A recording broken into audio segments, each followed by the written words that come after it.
Today on Backwind Stories, we visit the Carson House and learn about one of the more unique and symbolic homes of the Peach Bottom or Baywood community of Grayson County, Virginia, located just above the New River. Join us as we follow this family of prominent settlers into the modern era and see if they can survive.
The story of this house begins in 1887 with the marriage of Lydia Cox to the well-to-do Robert Carson.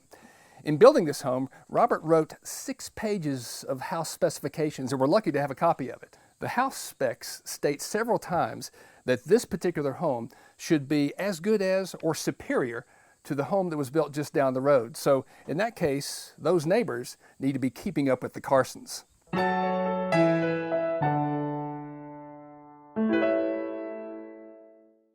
The house plans included many separate rooms, but Lydia only raised 2 children here, which is highly unusual in an era when most families had 10 or more kids. Let's go inside and check it out.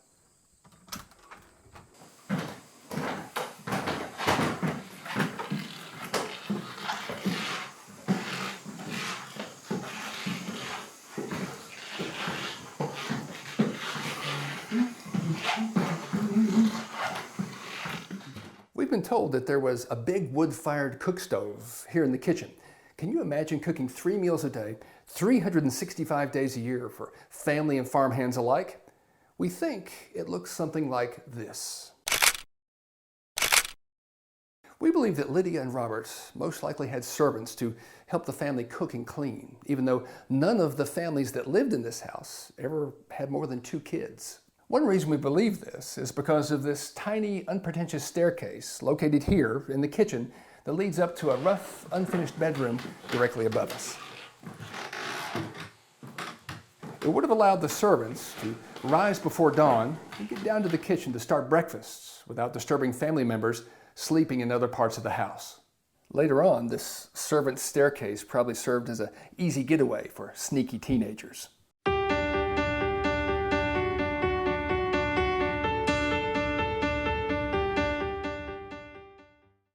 These red velvet curtains date back about 100 years. A visual trick people used was that the higher you hang the curtains, the taller the room would appear.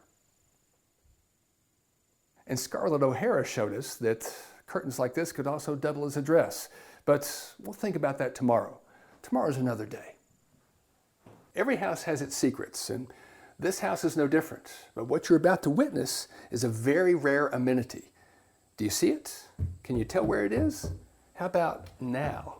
We've been told that after a night of carousing, one 20th century inhabitant of this house would use this secret passageway to elude authorities, go out the back of the house and hide on the ridge until the coast was clear. But I don't think I'm going to be able to make it.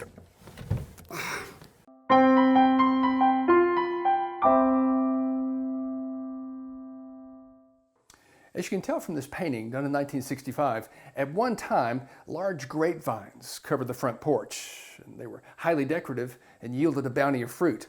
Also, you'll notice in the corner of the painting, there was a footbridge over to the spring box.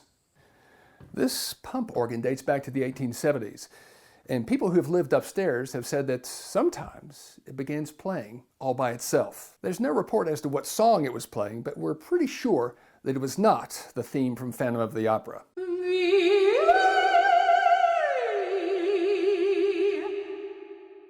In exploring old houses, I've often wondered, what if these walls could talk? Well, sometimes they can. For example, these walls were painted with buttermilk paint. Does it make you hungry for some biscuits? Locally sourced pigments and dyes were added to the buttermilk, along with linseed oil, eggs, and even animal glue to make a paint that was a rich and creamy pastel.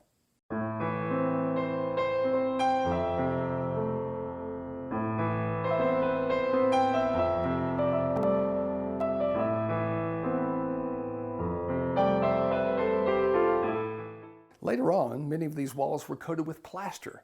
Why? Well, several reasons. First of all, it was expensive and it gave the appearance of a more high-class home. Practical reasons included better soundproofing and a degree of fire retardant.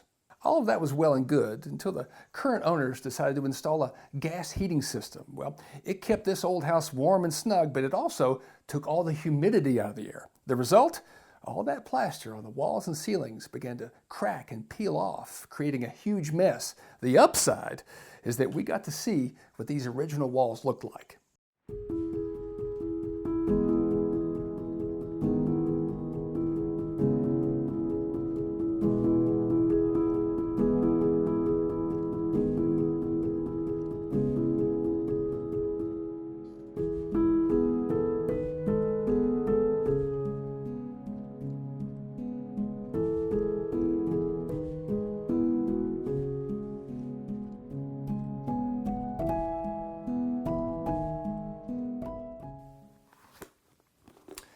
This book was also found in the house. It is the Modern Sex Manual, dating back to 1942. Let me give you the Cliff Notes version, okay? 1 + 1 = 3. Any questions? Before MapQuest, this is what people used. How quaint! A great example of what was a common basic item back when are feather beds. I mean, it was the original memory foam. It distributes heat evenly during the summer and keeps you warm and toasty during the wintertime. And with the exception of an occasional quill on the mattress, it's pretty comfy. Decorative bronze hinges were very popular back in the Victorian era. Today, collectors love them.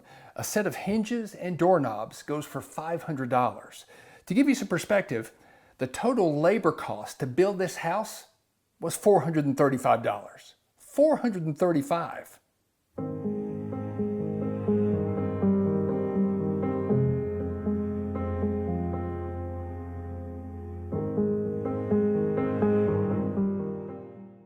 We've seen this a few times. It's painted wood grain, which is known by the French term faux bois, B-O-I-S. It was really popular in the late 1800s.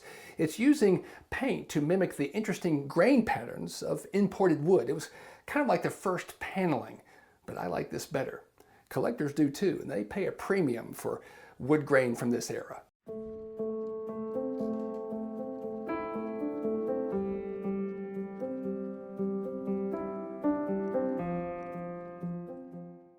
Often when exploring old houses, we find things that we have no idea what they are. And this is a perfect example. I mean, what in the world are these things? Well, we took a picture and posted it on our Facebook page, and our highly intelligent audience, that's you, helped us identify them. They're loom needles, and based on their appearance, very fine, they were probably used to weave cloth to make clothes. A couple mysteries of this house include these two photos. Nobody living today can positively identify them, but we believe that this is the lady of the house, the matriarch, young Miss Lydia Cox Carson, and this, her husband Robert. Maybe so, maybe no.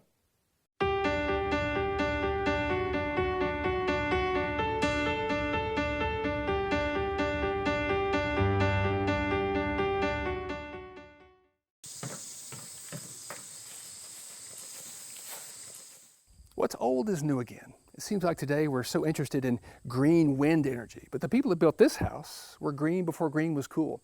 They built a windmill across the road, better termed as a wind pump, to bring water up a slight rise under the house to a spring box located in the back of the house. In a time that demanded self-sufficiency, a substantial home and farm needed lots of outbuildings, like for workshops, a corn crib, and a smokehouse. In fact, on the ridge above me, there were 3 large barns as well. Each Appalachian farm had to be like its own self-sufficient village.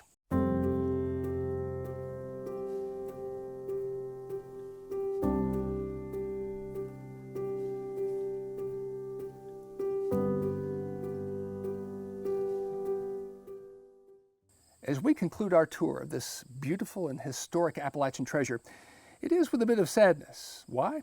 Well, the last descendant of Lydia and Roberts is still alive, but has no heirs. So the story of this line of the Virginia family that was so important to Grayson County in Southwest Virginia is coming to an end.